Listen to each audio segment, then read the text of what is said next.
नमस्कार स्टूडेंट्स, कैसे आप सब लोग। उम्मीद करता हूं कि आप लोग बढ़िया होंगे और अपनी पढ़ाई पढ़ रहे होंगे। मैं नवल सर अपने यूट्यूब चैनल पर आपका स्वागत करता हूं और बहुत बहुत धन्यवाद कि आप लोग मुझे सपोर्ट कर रहे हैं। चलिए, बहुत दिनों से आप लोग काफ़ी कमेंट भी कर रहे थे, पूछ रहे थे कि सर सिलेबस किस तरीके से आप लोग आप पढ़ाएंगे, तो मैंने उसके बारे में भी आपको बता देना चाहता हूँ। सबसे पहले आप समझिएगा कि न्यू ईयर ऑफर, ठीक है, और आपको पता है कि 2025 का तो अब कुछ लेना देना है नहीं है और आपके सामने एक नया साल आ रहा है 2026, ठीक है। जो निकल गया है उसके बारे में नहीं सोचना है, जो आने वाला है उसके बारे में ध्यान देना है। तो 2026 के लिए सबसे पहले तो आप लोगों को बहुत बहुत शुभकामनाएं। हमने रखा मिशन 2026, जिसमें अपन कंप्लीट कोर्स करेंगे। कोर्स जो फीस है वो आपके लिए ऑफर में है, जो 999 थी उसकी जगह बेटा अब केवल 799 है, ठीक है। इसके बाद आपको download application the Naval sir group of education application जो है उसको डाउनलोड करना है और वहां पर पेड कोर्स करके आप लोगों को अपना सिलेबस अच्छे तरीके से पढ़ना है। अब सिलेबस की बेटा अगर अपन बात करें तो सिलेबस किस तरीके से रहेगा उसको समझते हैं अपन। सिलेबस को मैंने दो भागों में बांटा हुआ है, यानी पूरे जो टॉपिक्स हैं उनको अपन दो भागों में पढ़ेंगे। पहला भाग जो लिखा हुआ है वो अपन ने एडवांस में रख दिया और दूसरा भाग जो है वो पार्ट्स ऑफ स्पीच में हो गया। जैसे अपन एडवांस में बात करेंगे बेटा, तो टाइम एंड टेंस है, फिर वॉइस है, क्वेश्चन टैग्स है, इसके अलावा नरेशन है, कंजक्शंस है, सिंटैक्स, सब्जेक्ट, वर्ब, एग्रीमेंट का एक बहुत अच्छा टॉपिक होता है। ये सारे टॉपिक्स अपन को पढ़ना होते हैं एडवांस में, ठीक है। इसके बाद अगर अपन आगे बात करें तो पार्ट्स ऑफ स्पीच है। पार्ट्स ऑफ स्पीच में सबसे पहले अपन नाउन पढ़ेंगे, नाउन प्रोनाउन है, वर्ब पढ़ेंगे, वर्ब में अपन बेसिक फॉर्म्स पढ़ेंगे, ठीक है ना। एडवर्ब्स है, इसके बाद में एडजेक्टिव है, एडजेक्टिव में कुछ वर्ड्स इंपॉर्टेंट होते हैं। इसके बाद में डिग्री बहुत मोस्ट इंपॉर्टेंट होते हैं। डिग्री पर ब्लैंक में भी क्वेश्चन बन सकता है, एरर पर भी रहता है, फिलअप में ब्लैंक मतलब फिलअप में भी बन जाता है, नो इम्प्रूवमेंट में भी बन जाता है। लगभग मैं आपको वही इस तरीके से पढ़ेंगे कि एसएससी उसमें पूरा कवर हो जाए। और ऐसे भी स्टूडेंट जिनको इंग्लिश सीखना है, जरूरी नहीं है कि आप एसएससी करना चाहते हो, आपको लगता है कि हम और भी कोई एग्जाम देना चाहते हैं, जैसे एमपी पुलिस में देना चाहते हैं, इसके अलावा और भी आपको सीखना हो, तो उसके हिसाब से भी आप इंग्लिश अच्छी कर सकते हैं।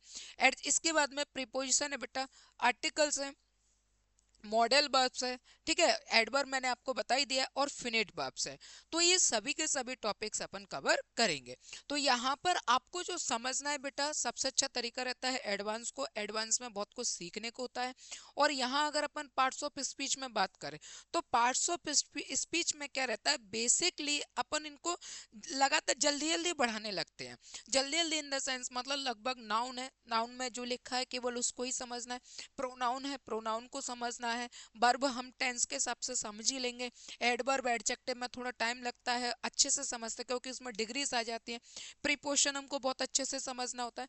सबसे प्रीपोजिशन की अगर अपन बात करें तो दो तरीके से, एक तो अपन समझते हैं डू एज डायरेक्टेड में, यानी आपको ये समझना है कि प्रीपोजिशन का कहाँ कैसे यूज करना होता है। और एक अपन देखते हैं फिक्स्ड प्रीपोजिशन, एक अपन क्या देखेंगे, फिक्स्ड और प्रीपोजिशन। तो यहाँ पर फिक्स्ड प्रीपोजिशन की अगर अपन बात करें तो 80% आता है, और डू एज डायरेक्टेड में अगर अपन बात करें तो 20% आता है। यानी फिक्स्ड में ज्यादा इंपॉर्टेंस होता है। फिक्स्ड कहाँ कहाँ आ सकता है, फिलअप में आ सकता है। इसके अलावा कुछ इडियम फ्रेज वर्ब्स आती हैं उनमें आ सकता है। इसके अलावा जो क्लोज टेस्ट पैसेज वगैरह आते हैं उनमें आ सकता है। तो इसका ज्यादा बोल वाला होता है, कभी कभी बुकैप में भी रख देता है। इसके बाद आर्टिकल्स आप लोगों ने स्टार्टिंग से ही पढ़े हुए हैं, ठीक है। और जानना अगर अपन देखेंगे तो आर्टिकल्स में अपन पढ़ते हैं कि फिक्स्ड आर्टिकल्स कहाँ होते हैं, ए का कहाँ, ए एन द यूज आप स्टार्टिंग से ही पढ़ो। और सबसे पहले जो हमको इंग्लिश सिखाई जाती है हमेशा आर्टिकल से ही पढ़ाई जाते हैं।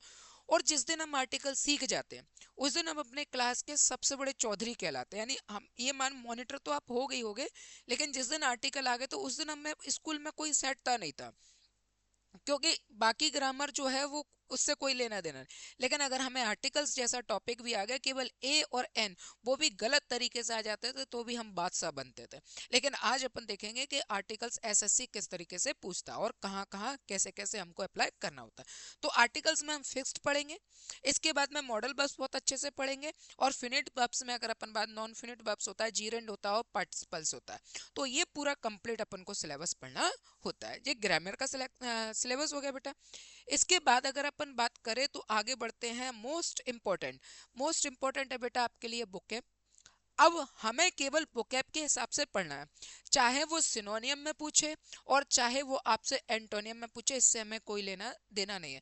हमें किसी भी वर्ड का पहले तो मीन्स पता होना चाहिए, उसके बाद हमें उसके वर्ब पता होना चाहिए, चाहे वो सिनोनियम में पूछ ले और चाहे एंटोनियम में पूछ ले। सबसे बड़ी गलती पता है आप लोग क्या करते हो? सबसे बड़ी गलती आप ये करते हो कि आपको लगता क्या है कि वर्ड जो लिखा है ना, मैं उसके एंटोनियम ही याद करूं, मैं उसके सिनोनियम ही याद करूं। आपने देखा कोई वर्ड लिख दिया, अब उसके नीचे अब मान लीजिए कि उसमें अपोजिट लिखा है, तो आप उसका अपोजिट पढ़ रहे हो। अब अगर आप उसका अपोजिट पढ़ रहे हो, अगर उसने अपोजिट में से ही उसका सिमिलर पूछ लिया तो फिर आपको लगता है कि कितनी बुकें याद कर ली फिर भी वो हमारे काम नहीं आ रही। बेटा उसको पढ़ने का एक तरीका होता है, ट्रिक होती है, समझ होती है। वो समझ मैं आपको समझाऊंगा, मैं आपको बताऊंगा कि कैसे आपको हंसी मजाक में और धीरे धीरे करके एक अच्छा बुकेबलरी अच्छे स्ट्रॉन्ग करना है। इसके बाद फिर अपन देखते हैं वन वर्ड। वन वर्ड को कितना भी आप रटते रहो, कुछ नहीं होने वाला है जब तक कि वन वर्ड्स को हंसी मजाक में और उस वर्ड्स को अपन किसी से जोड़कर नहीं देखोगे तब तक। बाकी आप रटते रहो, इसका ये होता है, उसका वो होता है, ऐसा है, या अपन स्टार्टिंग में जो 10th 12th में पढ़े थे वैसे रटते रहो। एक बच्चा होता है ना, देखते हैं कई बच्चों को अपन देखते हैं तो वो रटता रहता है, पापा जा रहे हैं, पापा जा रहे हैं, पापा जा रहे हैं, माता जी आ रही है, मम्मी आ रही है। तो इस तरीके से इससे कुछ नहीं होने वाला। तो वो बच्चा क्या करता है कि जिस सेंटेंस को रट रहा है कि पापा आ रहे हैं, पापा आ रहे हैं, होता क्या है, पापा आकर दोबारा चले भी जाते फिर भी वो बोलता रहता है पापा आ रहे हैं, पापा आ रहे हैं, क्योंकि उसको ये समझ नहीं है कि ये सेंटेंस मैं पापा के लिए बोल रहा हूँ या ये सेंटेंस मैं वास्तव में समझ चुका हूँ। उससे इसको यानी रटतम विद्या न फलंतम, उसको ये नहीं एहसास होता है कि मैं बोल क्या रहा हूँ और मैं किस पर्पज से बोला, उसका तो मतलब होता है कि मैं केवल बोला। तो वैसे ही बेटा आप समझिएगा कि वन वर्ड है, बुकेब बुकेब में भी मैंने आपको बताई दिया। इसके बाद अपन देखेंगे इडियम फ्रेज, यानी कुल मिलाकर मैं इस पूरे बुकैब है, बुकैब में वन वर्ड है, इडियम फ्रेजल वर्ब्स है, मैं इनकी अगर बात करूं तो मैं आपसे कह सकता हूं कि केवल और केवल हंसी मजाक में ही अपन इसको कंप्लीट कर सकते हैं। इसके लिए ये बिल्कुल भी जरूरी नहीं है कि आपको रटना है। अगर आपको इनको रटना पड़े तो यकीन मान लेना कि आप फिर बुकेब अच्छे से याद नहीं कर सकते। बेटा मैं इंग्लिश पढ़ा याद नहीं है कि मैं मतलब बहुत ज्यादा बुक भी याद नहीं, लेकिन मुझे इतना पक्का पता है कि जब कोई एग्जाम में आते हैं या मैं पढ़ा रहा होता हूँ तो वो बुक का मैं अपना आंसर ले आऊंगा। आप क्या कर रहे हो कि आप जरूरत से ज्यादा करने की कोशिश कर रहे हो। आप एग्जाम डिमांड क्या रख रहा है, एग्जाम की डिमांड के हिसाब से चलिए। एग्जाम जो डिमांड रख रहा है उसके हिसाब से अगर आप चलते हो तो आपके हाथ में सिलेक्शन है, और अगर आप उसके डिमांड के हिसाब से नहीं चलते हो तो आप यकीन मान लेना बहुत सारी बुक है आप करते रहो जिंदगी में। ऐसा नहीं है कि मुझे बुक है, मैं ये बात इसलिए बता रहा हूँ कि ताकि आपका ध्यान इस बात पर रहे कि मुझे अपने सिलेक्शन के हिसाब से सिलेबस पढ़ना है, इसके हिसाब से नहीं कि आपको अंधाधुन पढ़ते ही जाना है। इसलिए मैंने ऐसा कहा कि मुझे जाना बुक है याद नहीं है, लेकिन हाँ अगर मुझे सिलेक्शन के लिए पूछा जाए, मेरे एसएससी के लिए पूछा जाए, तो मुझे बुक है अच्छी खासी याद है, वन वर्ड भी अच्छे खासे याद है, और ईडीएम फ्रेजल वर्ब्स भी मुझे बहुत अच्छे से याद है। तो ये बहुत मोस्ट इंपॉर्टेंट अपना पार्ट था। इसके बाद अगर अपन बात करें बेटा कॉम्प्रेहेंशन, कॉम्प्रेहेंशन बेटा जैसे अनसीन पैसेज, जैसे अपन दूसरे नाम क्या कहते थे अनसीन, कॉम्प्रेहेंशन की जगह अगर अपन कॉम्प्रेहेंशन कहते हैं तो कई बच्चे शक पका जाते हैं कि कौन सा नया टॉपिक आ गया सर, क्या कह दिया आपने, कौन सी बला का नाम दे दिया। लेकिन वहीं अगर आप कह देते हो कि सर अपन अनसीन पैसेज की बात कर लें, तो अनसीन पैसेज तुरंत समझ में आता है क्योंकि स्टार्टिंग से हमने उसका नाम सुना होता है। तो अनसीन पैसेज को भी हम बहुत अच्छे से समझेंगे और मैं आपको बताऊंगा कि भले ही आपको इंग्लिश नहीं आती हो या भले ही आपको इंग्लिश आती हो, लेकिन अगर आपको इंग्लिश नहीं आती है तो कॉम्प्रहेंशन आपको कैसे करना है, और अगर आपको इंग्लिश आती है तो बेहतर कैसे करना है, दोनों चीजें मैं आपको समझाऊं। सबसे पहले आपको कॉम्प्रहेंशन को अंडरस्टूड करना है कि बात ये किसके लिए किसके पर्पज से कह रहा है, इसमें किसकी बात रखी गई है। अब कई बच्चे क्या करते हैं, जो कॉम्प्रहेंशन होता है जो लिखा हुआ होता है उसकी हिंदी निकालने की कोशिश करते हैं, बस वहीं पर उनका बेड़ा गर्क है। आपको हिंदी नहीं निकालना है, बिना हिंदी के चलना है, विदाउट ट्रांसलेट इन हिंदी, आपको हिंदी का यूज नहीं करना है। आपको नहीं भी आती हो तो भी आपको कॉम्प्रहेंशन करना बताऊंगा मैं कैसे किया जाता है, ठीक है।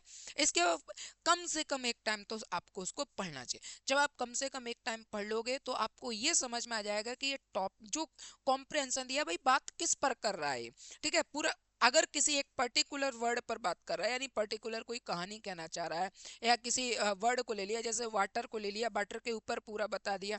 जैसे अभी रिसेंटली कोई एग्जाम में आया था बीएसई और एनएसई जो नेशनल स्टॉक एक्सचेंज होता है ना, शेयर वाला उसके ऊपर आया था। तो यकीन मानना, चाहे वो 5 लाइनें हो, 10 लाइनें हो या 12 लाइनें हो, तो वो पूरे के पूरे में आप यकीन मानना जो आपका इंपॉर्टेंट वर्ड होगा उसी पर पूरी की पूरी वो फिल्म बनाई गई होगी। अब आपको उसमें ये समझना है कि मेरे को केवल इसका ये समझना है कि जो पैराग्राफ दिया है उस पैराग्राफ में बात किसकी कर रहा है।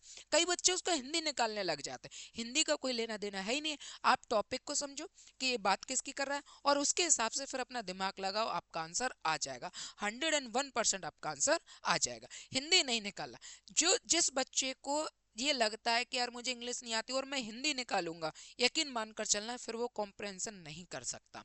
ठीक है, और कम से कम एक टाइम तो आपको पढ़ना ही चाहिए। अब इसके बाद अगर अपन देखें कि इंग्लिश लेकिन हिंदी मीडियम वाले, अब ये क्या है कि इंग्लिश लेकिन हिंदी मीडियम वाले, एक्चुअल बात क्या है, कई बच्चे ये कहना चाहते हैं कि सर बिल्कुल जीरो लेवल से पढ़ाइए। ठीक है, बिल्कुल जीरो लेवल से, जीरो लेवल से।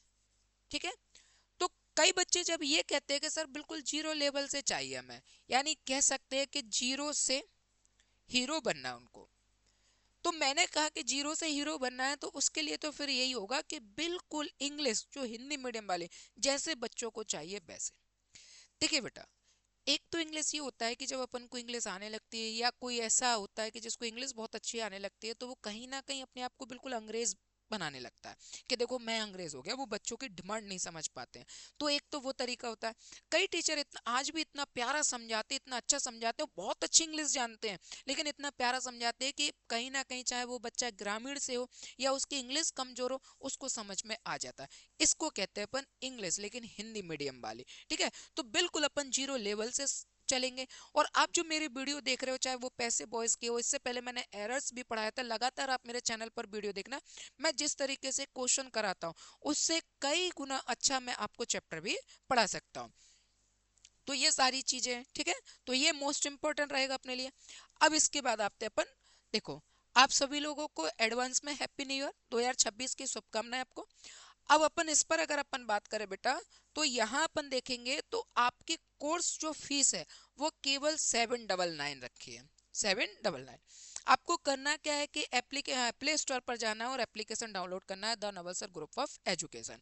या आपको लगता है कि मुझसे कहीं ना कोई कनेक्टिविटी आपको करना है, तो मेरे व्हाट्सएप नंबर आप लिख लो 421, तो आप इस पर भी कमेंट कर सकते हो। ठीक है, आपको सिलेबस परचेज करने में या क्लास ज्वाइन करने में कहीं पर भी दिक्कत हो रही है, आप कोई डाउट मुझसे पूछना चाहते हो, तो आप 9584121421 पर आप इजिली कमेंट कर सकते हो। वहाँ मुझसे आप सजेस्ट भी कर सकते हो, मुझसे पूछ सकते हो। और उसके बाद आपको जब लगे कि हाँ हमको पढ़ना है, तो उसके बाद आप प्ले स्टोर पर जाकर अपने एप्लीकेशन पर पेड कोर्स करके लाइव क्लास में पढ़ सकते हो। और कोई भी रिकॉर्डेड क्लास नहीं, आपको जब भी पढ़ाया जाएगा लाइव ही पढ़ाया जाएगा। मैं आपके लिए तरह तरह के ऐसे ऐसे क्वेश्चन इस तरीके की क्लासें लेके आऊंगा, इस तरीके से मैं आपको पढ़ाऊंगा कि आपको नहीं लगेगा कि सर आज रिकॉर्डेड क्लास हो गई है, कि आज आपको रिकॉर्डेड क्लास में, या मैं कहूँ कि 799 में ही पूरा रिकॉर्डेड क्लास है। नहीं, हम पढ़ेंगे इस तरीके से कि मैं आपसे रूबरू हो सकूं, आप मुझसे रूबरू हो सके।